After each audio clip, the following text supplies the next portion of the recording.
بسم الله الرحمن الرحيم. هذه الثكلى تنادي فهبوا يا بني قومي أسودا أعيدوا للدنا أمجاد عصر وفلوا بالحديد لنا القيود.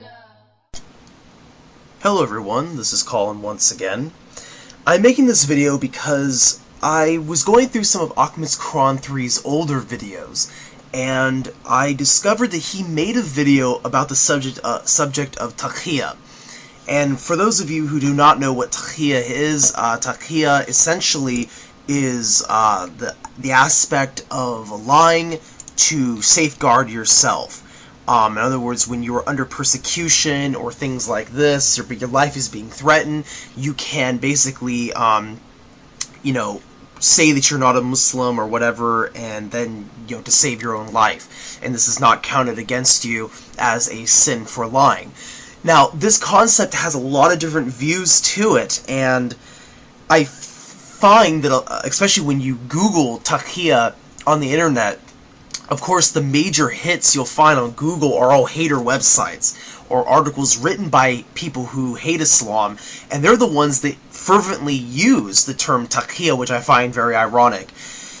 Now, the thing is, I watch Ahmed Quran 3's video because, having studied the idea of Taqiyya and having read many articles, having read the Tafsirs of two of the key verses that haters use to prove that Muslims can lie without even looking into how Muslims interpret these said verses, I feel like before I even watched the video, I felt that I could refute it just based on the subject matter, because having dealt with many cronies of Ahmed Quran 3 that come slithering over to my channel and attempt to tell me that Taqiyya this, Taqiyya that, it's every other word for them, I'm used to them, basically believing in this concept as authentic, or at least thinking that all Muslims should and do practice Taqiyya.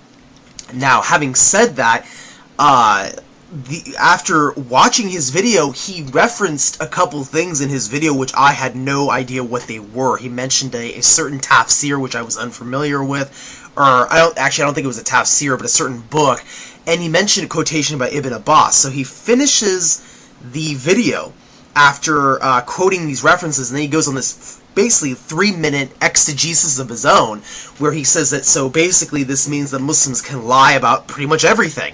They can lie about the elements of Islam, in other words, saying that Islam's a religion of peace. They can basically lie about the things that the Prophet did. They can lie about, parts of Islam or what Islam stands for. He used the term that Muslims can therefore become sleepers, and then therefore can act like non-Muslims, or therefore can be disingenuous about Islam and can outwardly lie to non-Muslims whenever they feel like it. Basically, I've seen this common theme before. It's a very traditional Islamophobic attitude to basically say that you cannot trust Muslims at all when they say anything. And I feel that this is because of a very, very mischaracterization of the concept of lying in Islam, whether you call it Taqiyya or not. Now, having said that, I googled Ibn Abbas Taqiyya because I wanted to find this reference that he was using. Come to find out that I found the article, and it's from alislam.org, and what's interesting is I started reading this article. It's called Al-Taqiyya / Dissimulation Part 1, and I started reading it, and again I got that feeling, as those of you who have watched my Hater Exposed 1, 2, and 3, I got that familiar feeling that I had heard this just 3 minutes ago. Come to find out that Ahmed Quran 3 has once again been caught plagiarizing word for word from this article. And what's even more entertaining is that this time, to his credit, it's not a non-Muslim article, it is a article written by a Muslim. But not just any Muslim, it's written by a Shia Muslim, because if you Google alislam.org, it comes up being a Shia Muslim website. Now, why do I make the big deal that it is a Shia Muslim?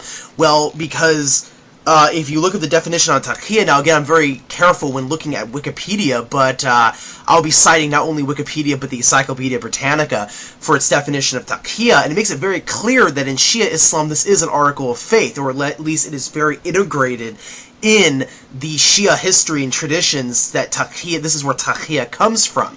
Now we'll get to the Sunni attitude in a moment, but I wanted to make that very clear that this is a more Shia concept, at least with Taqiyya, and that this article is written by a Shia Muslim. Now, what's even more embarrassing for Ahmad's Quran 3 is not only does he plagiarize from this article, but he doesn't even cite all the references that are in the article. Now, this article is almost like a funnel, and my analogy for it is that it starts out very wide, but it gets more condensed with its references later in the article. So, for example, when he quotes his first 3 references, and you'll hear him referencing reference number 1, reference number 2, reference number 3, these are all from this article. They're very, very broad. I mean, you have Ibn Abbas and others saying that, if you're coerced into saying something that is unbelief, but your heart is in the right place, it does not count against you. What's interesting, though, is that as the references continue, they actually have full-scale examples about when this when lying is used, and it's under extreme circumstances, when people are being tortured or things of this nature, when they're ambushed and tortured. There are hadiths and there are scholars that mention this in extreme detail, that lying is an extreme sin unless you're under extreme circumstances such as being threatened with your life or torture or things of this nature. So I wonder why Ahmad's Quran 3 didn't mention those other references. Probably because it would have shot his argument in the foot yet again. Now, what I'm going to do in the description section, I'm going to post a lot of articles because I do not have enough time to go through and read every single one, so please do yourself a favor and read these articles. Now, I'm going to post in the description section in this order the Wikipedia article which gives the definition of Taqiyya, and I've checked out all the references, and they're all legitimate references. I've also shown that it's very likely that Ahmad's Quran 3 got this article from this Wikipedia site or article because the link is there for this Shia written article.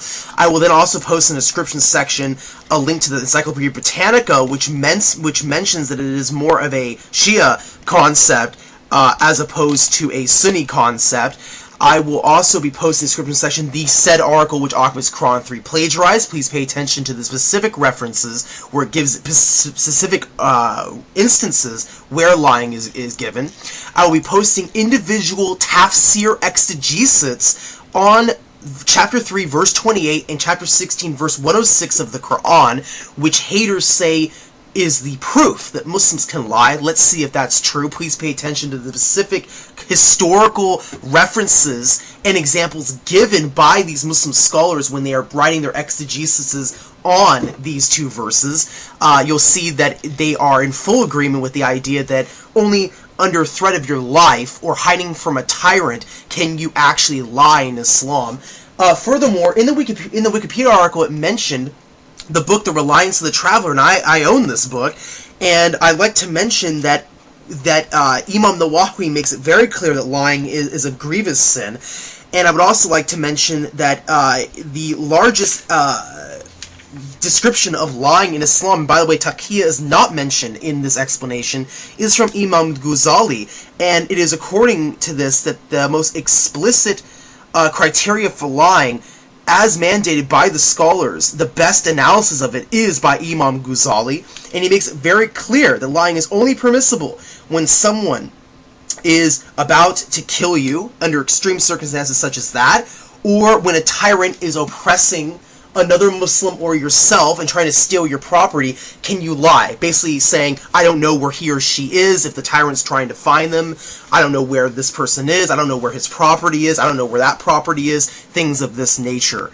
So, therefore, it is under these extreme circumstances that lying is permissible, not as Ahmad's Quran 3 was saying, where you can basically lie about elements of Islam and things like this. I also want to make it very clear that it's a major sin in Islam to lie about God, or the religion, or about the Prophet Muhammad. The Prophet Muhammad said, if you say a lie against me, you are going to be in hellfire. So for Ahmed Quran to sit there and say, well, you know, Muslims can basically lie about anything and about everything about Islam, that is, of course, horse crap, and will be fully illustrated in the evidence I give in the description section of this video. So please do yourself a favor and read those references. They'll show you the true historical context behind these said passages. Thank you everyone for watching. Peace be with you all.